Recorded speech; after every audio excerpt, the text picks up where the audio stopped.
Дами и господа, започнува програмата Гласот на народот со Слободан Томич. Интеракција 100%. Кажете си се што ви лежи на срцето и тежи на душата. Тука сме да ви помогнеме. Ексклузивни теми, соговорници кои нема да одбегнат со одговори на вашите прашања, коментари или критики. Постоиме за вас. Гласот на народот е клучот на демократијата. Гласот на народот со Слободан Томич во живо. Добро вечер, почитувани, добродојдовте во неделната доза Гласот на народот. Еве, на почеток би дал се еден свој коментар со оглед дека тоа е моје правило. И не можам да не кажам тоа што треба да го слушнете вие, а врзано за се ова што не обкружува. На денешен ден, 26. август 2024 година, починува пациентка на хематологија. Значи, не, ова информации се од вработените на хематологија. Значи, не била транспортирана, не била интубирана и не била спасена. Истиот случај, копи-пейст, како и мојот син Ѓорги Томич, за кого ден денеска барам одговор правда. Почитуваната професор доктор, медицински директор Сонја Ставрич, исто директорка од тоа време, исто директорка на 31. јануари, и ден денеска нема одговор за тоа како и зошто почина Ѓорги Томич. Во друга ситуација, почитуваниот професор доктор Сашко Кедев дава една информација кој навистина крева адреналин и да не речам притисок над нормала. Вели, клиники организираат безпотребно стентирање, отварање граден кош и оштетување на здравјето на пациентите. Ве молам, професор доктор, и дај Боже истиот да биде утре и министер на здравство, почитувам бидејќи истиот тој доктор направи многу дела за македонската нација и за македонскиот род и пород и по државјанство и по род. Во контекст на ова, ќе го додадам и Сашко Јовев, професор доктор, кардиохирург, кого го избрка од работа со еден збор, го суспендира од директорско место и кому беше исто така наложено, внимавајте, ова се медиумски информации и потврдени, да испраќа пациенти во приватни клиники и да си стават Кичановиќ да се збогатат на штета на македонскиот народ и фондот за здравство на Македонија. Па ќе повторам господјата Сонја Ставрич. Фуркан Салију, новинар, јас не го познавам, излезе со еден статус за кој цело време јас зборам како почина мојот син. Значи, по кои околности? Значи, во таа хематологија, најскапа клиника во државата, во сите држави, клиниките хематологии се најскапи. Зошто? Еден пациент лежел, останал жив или починал 200.000 евра. На ден во таа клиника има 35 фрагилни пациенти. Значи, 7 милиони евра на ден имате. 7 милиона луѓе. Тие не ги гледат луѓето, пациентите како луѓе, како суштества, како родители, како синови, како татковци. Навистина носам голема болка и тежина. И конечно, господине Коцевски, по 10 пат ве прозивам. Немојте не ја наведнувате главата, господине јавен обвинител. Јас ви дадов карт бланш и ви дадов подршка да ја стерате. Тие што ве гласа со 63 гласа, СДСМ и ДУИ, да ги ставате пред лицето на правдата. Немојте да се скриете од историјата и Господ ќе плати. Верувајте ми, оние се клетви туку се вистини, а ја татковска клетва навистина ви испраќам на сите што не чувствувате ни малку чувство родителски. И јас сакам да си го гушнам синот. И мене ми недостасува. Мене не може никој да ми го врати, а камо ли вие, докторка Ставрич, докторка Попова, докторка Ридева, кои нити изразивте сочувство, ниту еден професор доктор кој е родител на едната докторките, што мојот син го знаел, да ми рече Слободан, абе тешко беше, извини, прими сочувство. Тоа покажува и потврдува што стои за тоа. Господинот Фуркан излезе со многу симптоматични информации, јас прејавно го прозивам и го барам и го повикам на телевизија, апропо информацијата што ја даде господинот Сашко Кедев. Значи, некој свесно го убива македонскиот народ по роди државјанство. Зошто? Да се збогати. Тоа се клиники приватни, а господинот Сашко Јовев принуден бил, меѓутоа рекол нема. Затоа добил чут карта од министерот за здравство, како што зборат ситуациите и експертите, од министерот за здравство Таравари, преку својот представник, не ми текнува за името, не знам дека имаше некои глупи работи, афери со него, дека многу љубат, која ќе станат министри и директори, многу трчат по жени. И да си го збогатат своето портфолио, колку се мачомени. Ќе завршам се на порака. Ве молам, нека не ова порака до сите. Прифатете ја пораката на господинот Сашко Кедев, дека здравството нашо е во опасност, дека здравието на луѓето е тотално во опасност. И доста со криминал. Господин Мицковски, јас многу ве почитав, ви кажав за смена, ви благодарам што го слушнавте и гласот на народот. Во саботата го потврдивте. И ја слушнавте идејата дека народот ги дава идеите за градоначалници. Затоа јас и натаму ќе ве поддржувам. Се до моментот додека не сгрешите, а гледам дека одите право. Но соберите ги вистинските луѓе, соберите македонците во светот за кој вечер ве могости и заедно да изгради Македонија. Режија, ви благодарам што ми дадовте простор да го кажам своето. Впрочем, јас сум автор на оваа емисија. Само би замолил еден джингл и продолжуваме со емисијата. Останете со нас.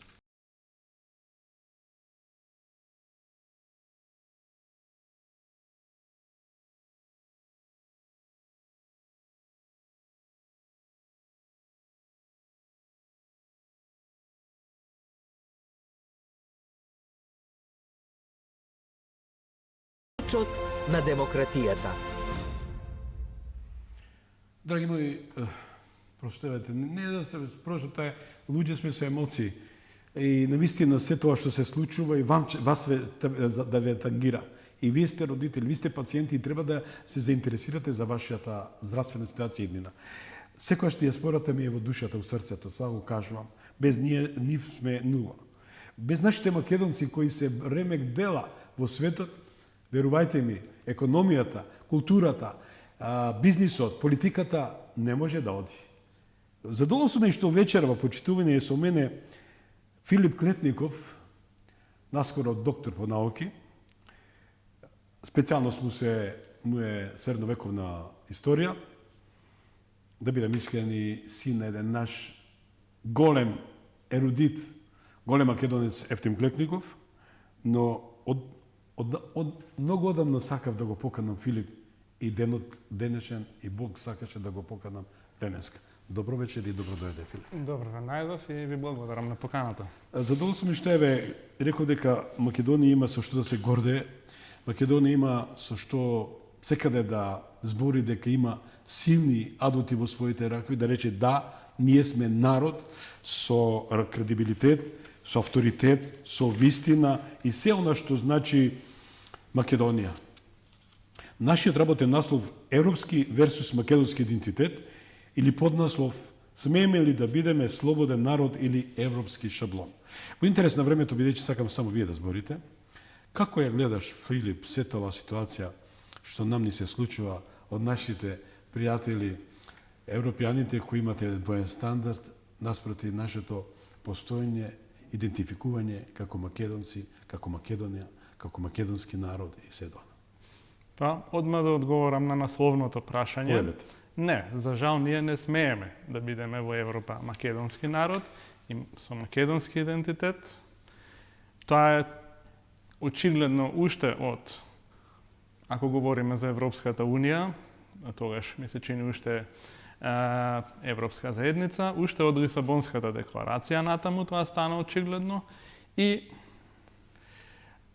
Европската Унија го потврдува тоа со нејзиниот однос кон Македонија од така нареченото осамостојување до денеска, со нејзината политика, со нејзиниот однос и формален и неформален преку разни, не само така наречени високи представници, амбасадори и политики на действување преку невладен сектор, дека ние не смееме да бидеме македонци, дека ние не смееме да имаме како сите народи, како што сите нации во текот на процесот на цивилизирање историски разбиле свој национален идентитет кој што се состои од континуитети и од дисконтинуитети, од наративи кои што меѓусебно се некогаш во конфликт, некогаш во содејство. Ние не смееме да бидеме народ, не смееме да имаме свој идентитет, своја историја, не смееме да имаме свое знаме, не смееме да имаме свое име, не смееме да имаме свој национален наратив, свој позитивен национален наратив, не смееме да имаме свое поистоветување со нашето наследство историско или она што го гледаме како такво, бидејќи да се разбереме, сите народи, сите нации се, како што реков, еден свет од континуитети и од дисконтинуитети, еден тек од различни наративи кои што се во интеракција меѓу себе. На нас тоа не ни е дозволено и ако одиме уште поназад, тоа го имаме уште од историските процеси во 19 век, кога се настанати балканските држави како клиенти на европските велесили и кога Македонија не добива своја државност и кога патем на сите тие конференции е одлучувано не само за Балканот, туку и за Африка, без присуство на гласот на оние за кои што тие одлуки се носени.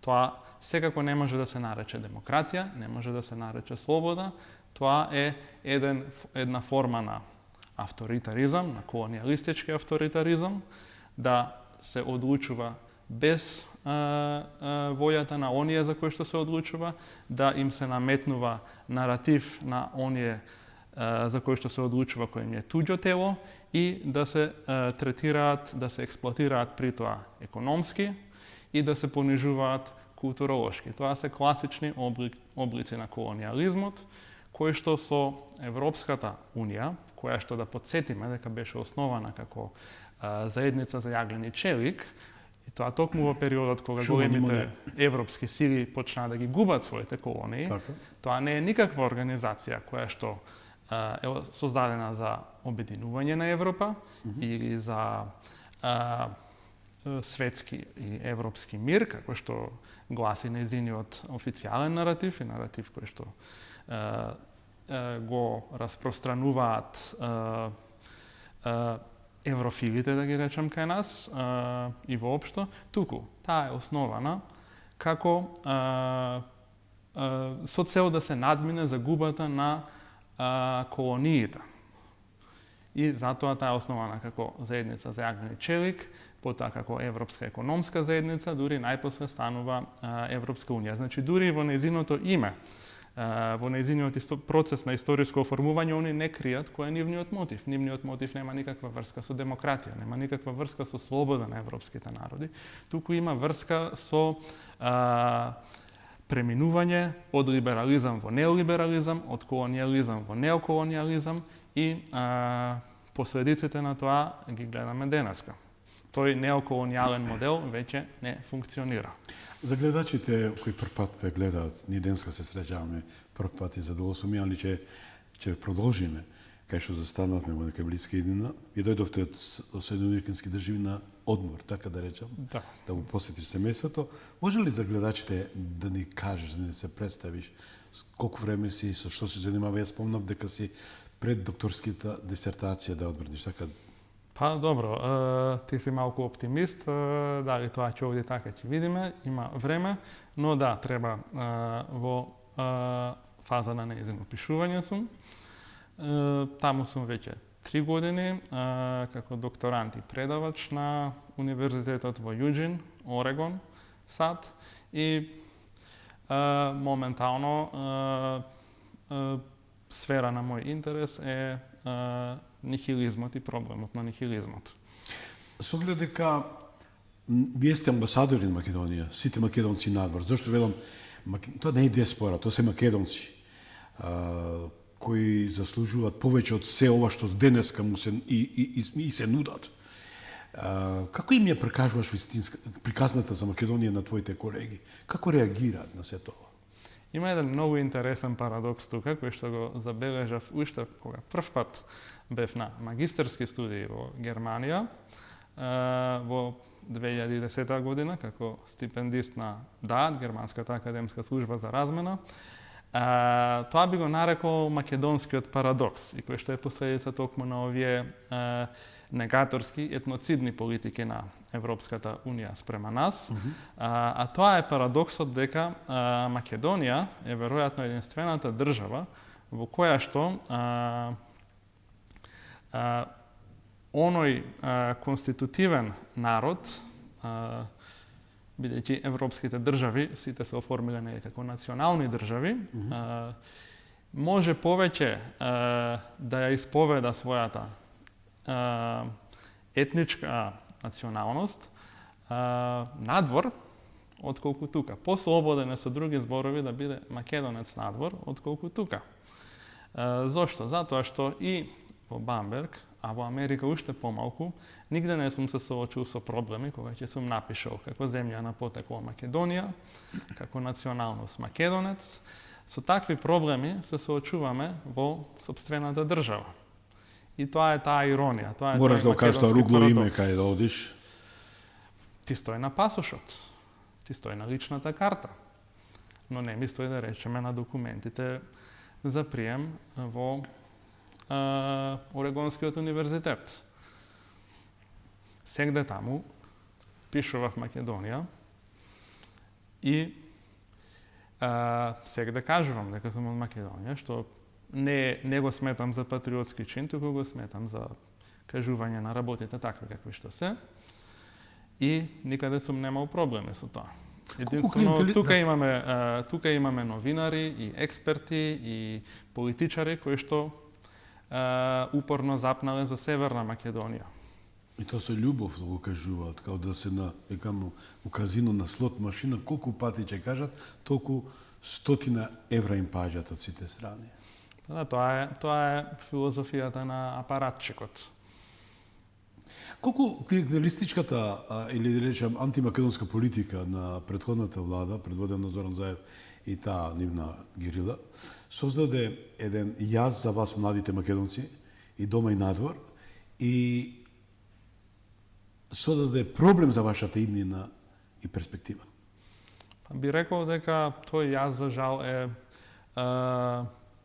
поширок и поголем отколку политиката на Зоран Заев и на таа влада и е поврзан со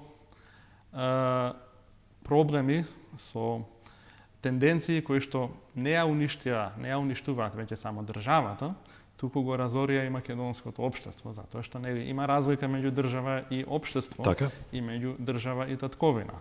Имено општества и чувство за етничка припадност постоела и пред државите и постои независно од државите, како што гледаме со многу народи денес кои немаат држава, но имаат своји општества, своји заедници.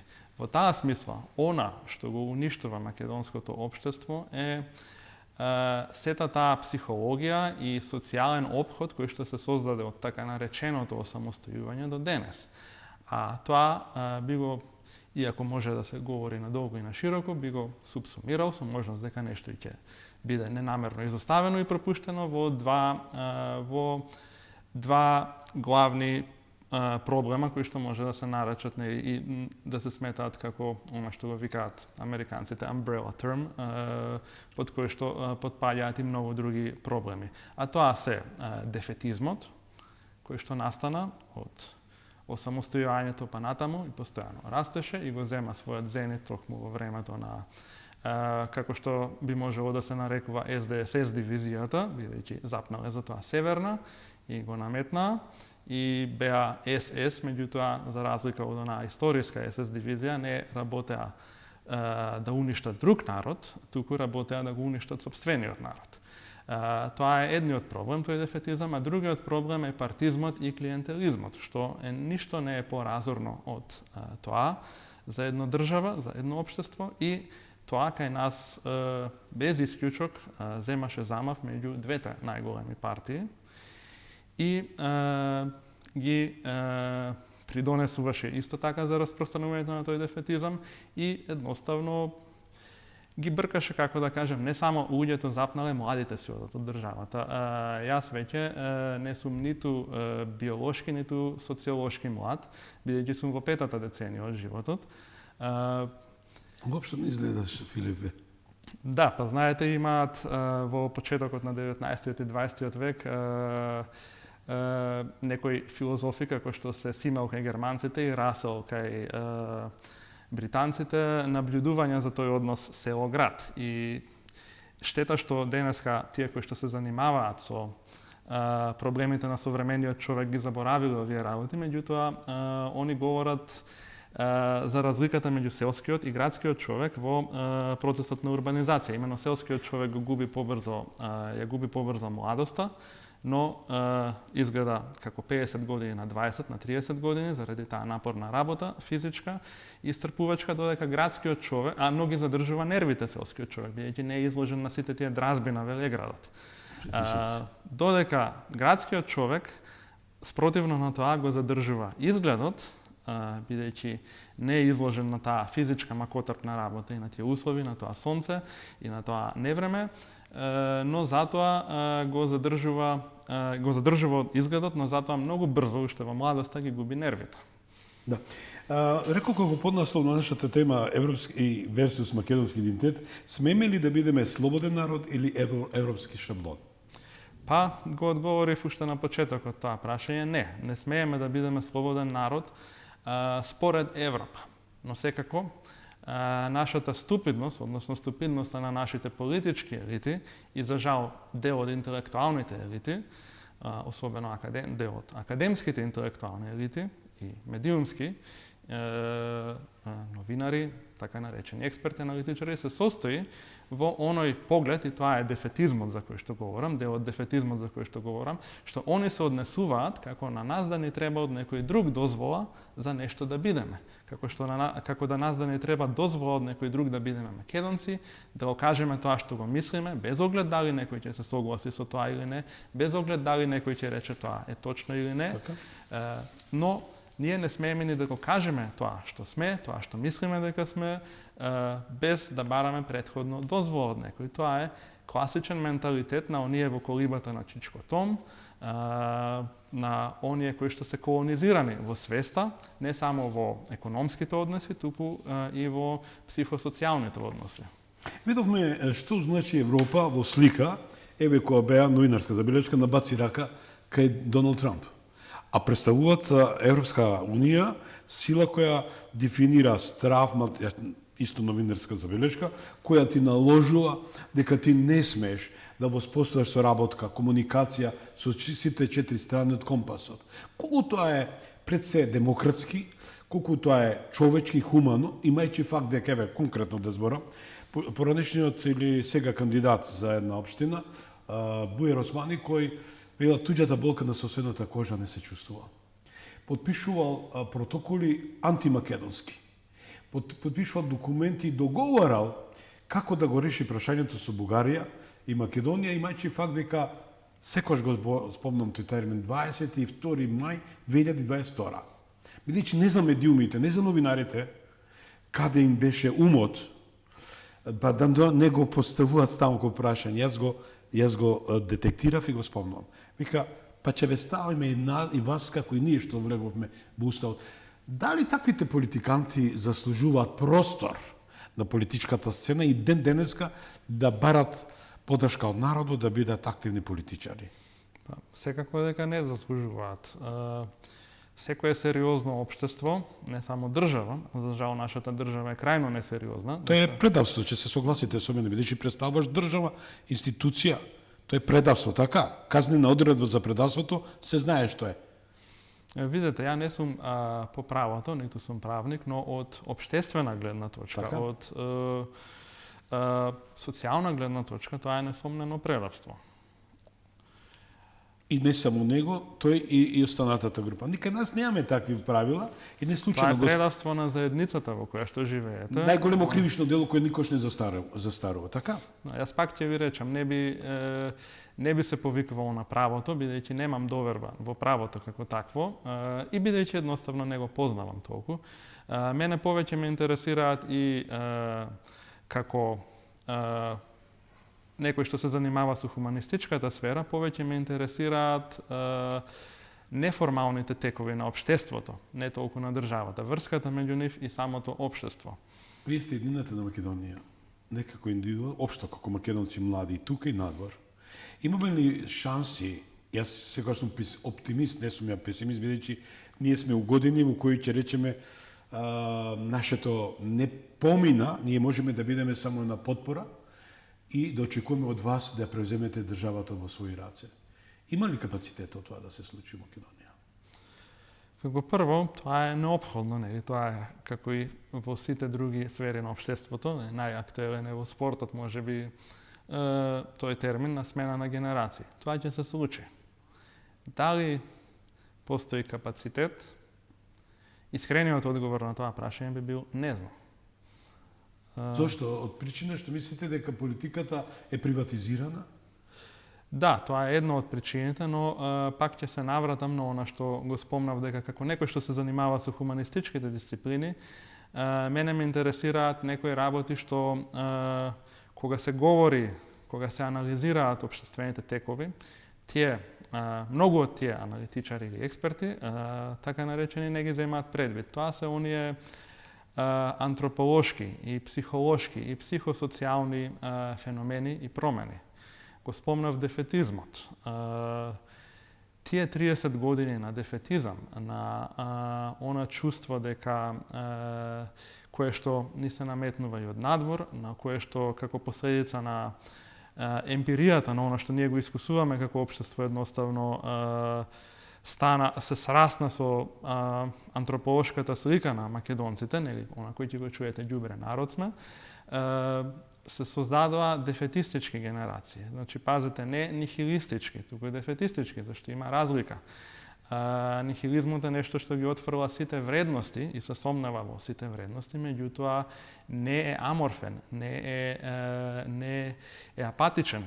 И затоа не е чудо што нихилизмот и интелектуално, како интелектуална формација и како општествена сила, ако така може да се каже, бидејќи нихилизмот бидејќи нихилизмот е скептичен кон сите вредности, со тоа прашање дали е он општествена сила, бидејќи го препознава општеството како нешто што ја турка индивидуата во пропаст, ја узурпира и така натаму, но зборот ми е дека токму во 19 век, кога се најголемите револуции во Европа, кои што го не мислам тука на француската револуција во крај на 18 век, туку на револуции, многу револуции кои што се случуваат во првата половина, а кулминираат со онаа револуција во 1848, која што е општа европска револуција, значи не речиси да нема земја од западна и централна Европа во која што немало револуција во 48 година, токму тогаш бил нихилизмот најсилен, токму тогаш таа сила за бунт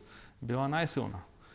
Денеска, за жал, имаме растечки во светот, но кај нас особено заради овие околности, заради таа негација од надвор, комбинирана со состојбите од внатре, една состојба на дефетизмот. А дефетизмот, бидејќи е неактивност, тој не е само општествена неактивност, туку е исто така и интелектуална неактивност. А за да вие постигнете компетенција во нешто, ви треба да бидете и интелектуално активен. А за да бидете интелектуално активен, ви треба некој мотив. Нихилизмот е некаков мотив, макар и негативен. Имате ли како мотив младите кога гледате што ви се случува во државата? Знам, сигурен сум дека не си наблюдувач. Не ти е се едно кога тука слушаш председател на политичка партија, се мисли на Социјалдемократскиот сојуз, денеска го слушам, вели, ние ќе се ја вратиме државата назад и мора европски пат да водиме.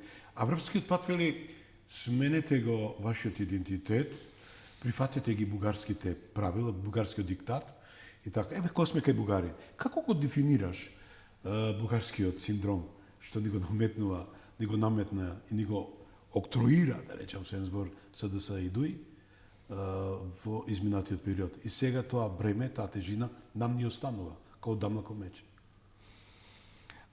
Со тоа што тие едноставно беа една колонијална испостава на Европа. Тие никогаш не беа македонска влада. И пак ќе речам, тоа не се гледа само во нивните политики, во кои што они дава и повеќе од колку што им се бара. Оние што се занимаваат со спроведувањето на Преспанскиот договор, например, посочуваат дека нашиот јужен сосед, уште не почнал да ги исполнува условите, обврските, додека ние посевернуваме и што треба, условно кажано и што треба и што не треба, зашто ништо не треба да се посевернува. Ние сме Македонија, македонски, македонци. Крај на приказната. Тие беа испостава, значи, на евроатлантскиот колониализам, кој што најбрутално се манифестира во Македонија. И пак ќе речем, ако ги наблюдуваме не само формално политичките работи, туку и психолошките, тоа може би најдобро и најбизарно и перверзно се огледа во онаа ментална садомазохистичка слика на поранешниот премиер, кој што Заев, кој што бараше камшикар од Европа. Камшикар бараше од Европа за сопствениот народ. Тоа кажува многу за една психологија, за една, пак ти речам, психологија садомазохистичка на оние од колибата на Чичкотом. Оние кои што одбиваат да имаат своја јас, одбиваат да имаат свој идентитет. Не можете од такви луѓе кои што немаат свој идентитет да очекувате да бранат идентитет на цела нација, на цел народ. Во контекст на сето тоа ме подсетивте на неговото клиентелистичко однесување како владата на Цветковиќ и Маче, кога веднаш му отидоа на Хитлер и му се поклонија и му ги отворија портите на Белград, да речеме, на Југославија. Колку нас тоа не чини или че не чини? Дали имаме можност, со оглед дека видов актуелниот премиер и како опозиционер остана доследен на зборот и не им дозволи и го нарече бугарски диктат.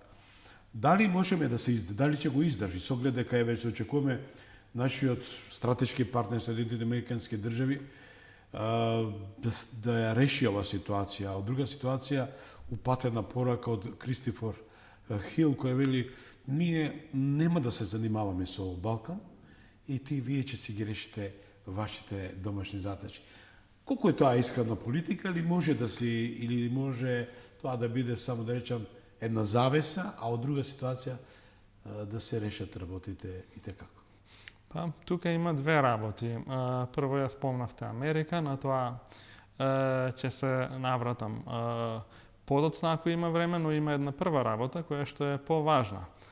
А таа прва работа е дека она што е кристално јасно би рекол, значи нешто е прашање на дискусија, е дека процесот, тој така наречен процес на евроинтеграција, е процес на македодезинтеграција.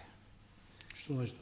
Тоа значи дека ние не можеме да се интегрираме во Европската Унија без да се дезинтегрираме како национална држава и како народ и најпосле и како општество.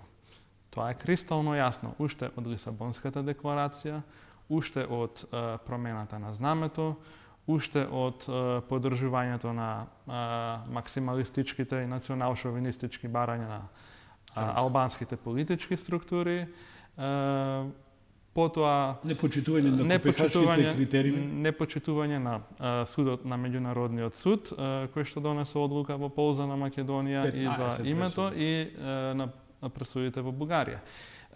И изјавите, пак ќе речам, треба да се гледаат и оние психоантрополошки нијанси, изјавите на тие амбасадори што доаѓаат тука. Се сеќавате на холандскиот амбасадор, кој што ви рече дека треба да го затнете носот и да сркате. Секоја пристојна држава ќе го прогласеше тој амбасадор за персона нон грата. И секое општество што држи до себе ќе го исмеваше тој амбасадор на најбрутален можен начин, а ние имавме новинари кои што го бранеа тој амбасадор. Значи да се вратам, не можеме ние да истовремено да живееме во таа илузија дека Европа нас ќе не спаси, дека влезот во Европската Унија ни е спас. Тоа е колониалистички менталитет. Тоа е менталитет на оние кои што одбиваат да го земат своето јас индивидуално и колективно во своите раце. аргументот на оние кои што запнале за таа Европска Унија е навиду многу силен, а во основа многу ајде отворено да речем глуп. Нивниот аргумент е дека дека ние екзистенцијално сме загрозени доколку не влеземе во Европската Унија, дека нашите соседи ќе уништат, така. Но всушност и дека немаме алтернатива за тоа. Зошто не убацува тоа дека немаме алтернатива? Јас у минатата емисија на соговорникот мој, мислам дека беше господинот Трифон Костовски, со него отворив третата сезона, Европската Унија предводена е, да речам, од еден од столбовите Франција, нели рековме и Германија, има подпишано договор со Северна, со Медитеранската Унија. И тие може да се работуваат, да си продаваат, да си купуваат. А Македонија не може да се работува. Беше ситуација истиот тој што бара да биде градоначалник на Чаир, истиот тој Османи што направи еден големо предавство, биде черков туѓата болка на собствена кожа, не се чувствува. Токму мојот соговорник, сеќа кој сум професорот Клетников, вели и други соговорници, тоа не се министри на Македонија, тоа се министри на соседната Албанија или Косово. Дали сето тоа нам ни се враќа како бумеранг во оваа ситуација, бидејќи немаме казнена политика, немаме ништо спротивно се тоа што направивме. И, например, за тоа што е рекол дека Медитеранската Унија денеска слободно функционира, Русија и Америка во фокусот на случувањата во ек на војната си купува, си продава нафта и така натаму. Зошто Македонија таа северност ја доведе до оваа ситуација? Прво би сакал да го довршам да не испадне дека не сме им понудили аргумент на поточно е да се каже еуфилите, место еврофилите, зашто Европа најпосле како културна и како цивилизацијска димензија е повеќе нешто од таа Европска Унија. Зошто всушност интеграцијата, така наречената интеграција во ЕУ е погубна и за Македонија, не само што нема да ја спаси Македонија, туку е погубна за Македонија, е причина за многу од нејзините проблеми, ако не и сите, и зошто таа значи уништување, а не напредок економски на Македонија и општествен. Затоа што, прво, како ние се бориме за таа така наречена интеграција, нашето општество, не само нашата држава. Значи, внимавајте, постојано го нагласувам тоа дека општеството е многу поважно од државата, бидејќи тоа е она ткиво кое што го мотивира постоењето на државата и без кое што, доколку општественото ткиво се распадне, државата не само што ја губи својата смисла, туку се картелизира, станува една експозитура на интересите на корпоративно-економската моќ, и тоа сега се случува во еден голем дел од светот. Затоа што ние како општество, наместо да се занимаваме со оние проблеми реални на оние кои што го сочинуваат тоа општество, почнувајќи од економијата, од животната средина, од образованието, здравството, се друго. Ние немаме едноставно немаме енергија да се занимаваме со тие проблеми, бидејќи целата наша енергија како општество и како држава е исцицана и е насочена кон едни банални и бизарни проблеми кои што не се ни воопшто наши проблеми, туку се експанзионистички интереси на нашите соседи, а од психолошка гледна точка се нивни психолошки фрустрации поврзани со нивните идентитети, не со нашиот. И ние се занимаваме со тие проблеми како општество, менуваме устави, менуваме закони, и како сакате да функционира правосудството кога нашиот устав стана една шега. Ние се занимаваме цело време со проблеми кои што не се наши автохтони како општество, туку ни се октроирани од надвор. Зошто ни се октроирани од надвор? Затоа што таа унија во која што ние сакаме да се интегрираме, ни ги наметнува тие проблеми и со тоа не дезинтегрира нас како општество. Па сега, ако вие сакате да продолжите да се дезинтегрирате како општество, да бидете еден психијатар на соседните национал-шовинизми, повелете, бидејќи ете тоа значи интегрирањето во Европска унија. И затоа е тоа дезинтегрирање на Македонија. И накратко второ, затоа што тоа ја создаде и ја хранеше таа клима на дефетизам во општество, кое што и од надвор ни беше наметнувана, таа е уште еден класичен пример на неоколонијализмот, исто како што они ги учеле народите кои што ги колонизирале дека се инфериорни, дека се глупи, така они не учат и не однесуваат нас и преку нивните амбасадори, и преку нивните политичари, и преку нашиот невладин, нашиот дел од невладиниот за сектор. подпрашањето. $190 милиони USAID или да българската држава инкорпорирала во Македонија во медиумите, за да се создаде таа слика дека Македонија мора да биде клиентелистичка и мора да подпише со еден збор капитулација. Кој е вашиот коментар? Денеска е таа информација јавна. Да, тоа уште таа информација беше актуелна уште кога се смени власта во Трамп и кога во Америка со Трамп и кога задуваа нови ветришта во нивната политика. И што друго би можело да биде коментар, освен потврда на она што го кажувам, дека тој клиентелизам, тој колонијален менталитет, дека тоа е доказ за неоколонијализмот, неоколонијалниот однос кој што доаѓа и од надвор и од внатре. Исто како што и во класичниот колонијализам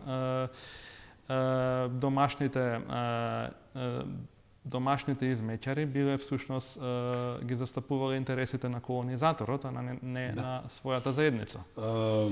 Каде се судира македонската традиција со европските вредности и кои се последиците од тоа на идентитетот на младите? Тоа е тешко прашање. Зошто е тешко прашање? Затоа што можеби не е само македонско прашање. Затоа што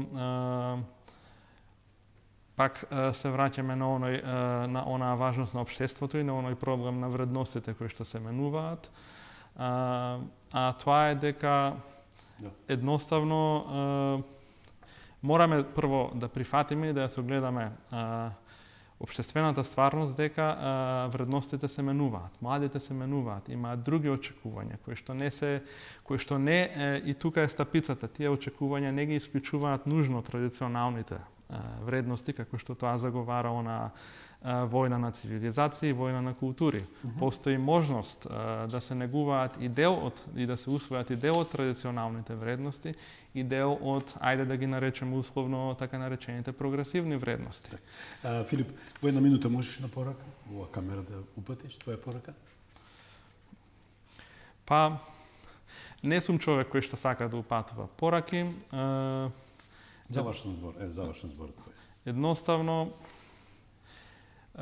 би му порачал на секој човек, на секој поединец, бидејќи поединецот е она што мене ме интересира, да се труди од најдлабокото во себе да биде свој.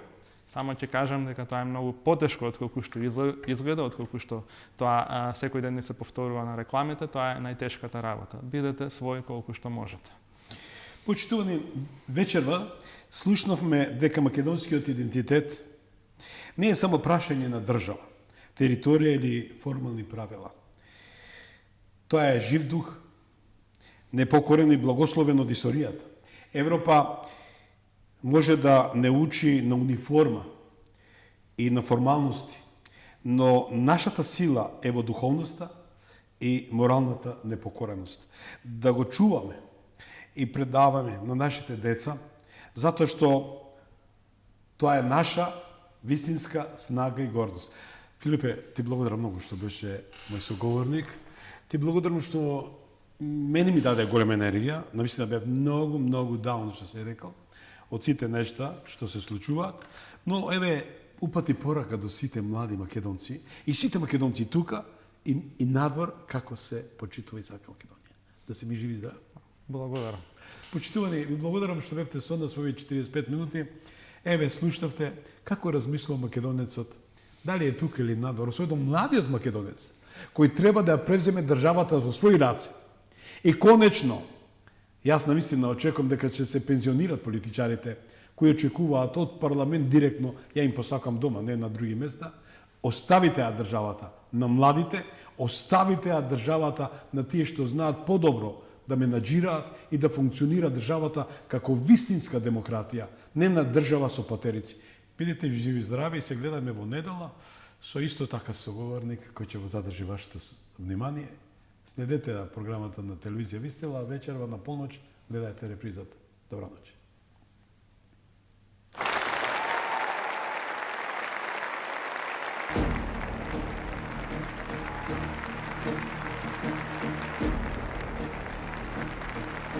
Ви благодариме што бевте дел од гласот на народот со Слободан Томич. Ве очекуваме утре, во исто време, на Вистинска телевизија.